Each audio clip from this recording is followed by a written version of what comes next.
കാരുണ്യത്തിന്റെ ദൈവം അനുഗ്രഹിക്കപ്പെട്ട ഒരു ദിവസമായിട്ട് നമുക്ക് വീണ്ടും തന്നിരിക്കുകയാണ്. ദൈവത്തിന് നമുക്ക് നന്ദി പറയാം. പ്രത്യേകിച്ച് അവിടുത്തെ നന്മയും കാരുണ്യവും ജീവിതകാലം മുഴുവനും നിന്നെ അനുഗമിക്കുമെന്നാണ് വചനം നമ്മളെ പഠിപ്പിക്കുന്നത്. ഇന്നത്തെ പ്രത്യേക പ്രാർത്ഥനാ നിയോഗമായിട്ട് തീരുമാനമെടുക്കാൻ പറ്റാതെ വിഷമിക്കുന്ന ഓരോ മകളെ നമുക്ക് ദൈവകരങ്ങളിൽ തന്നെ നമുക്ക് വിട്ടുകൊടുക്കാം. 25 സങ്കീർത്തനത്തില് 12 തിരുവചനം നമ്മളെ പഠിപ്പിക്കുന്നുണ്ട്. കർത്താവിനെ ഭയപ്പെടുന്നവൻ ആരോ അവൻ തിരഞ്ഞെടുക്കേണ്ട വഴി അവിടുന്ന് കാണിച്ചു കൊടുക്കും. അവൻ ഐശ്വര്യത്തിൽ കഴിയുമെന്നാണ് വചനം നമ്മളെ പഠിപ്പിക്കുന്നത്.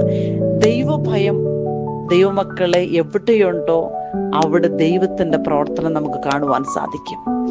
കാരണം 34 സങ്കീർത്തനം 10 തിരുവചനം നമ്മളെ പഠിപ്പിക്കുന്നതാണ്. സിംഹക്കുട്ടികൾ ഇര കിട്ടാതെ വിശന്ന് വലഞ്ഞേക്കാം, പക്ഷെ ദൈവത്തെ അന്വേഷിക്കുന്നവർക്ക് ഒന്നിനും കുറവുണ്ടാവുകയില്ല. നമ്മുടെ മുന്നില് എന്ത് എങ്ങനെ എന്ന് ചിന്തിക്കുന്ന നിമിഷം നമ്മെ ശക്തിപ്പെടുത്തുന്ന നമ്മുടെ ദൈവം നമ്മളോട് പറയുകയാണ്, ഞാൻ നിന്നെ ശക്തിപ്പെടുത്തും, എൻ്റെ വിജയകരമായ വലത് കണ്ട് ഞാൻ നിന്നെ താങ്ങി നിർത്തും.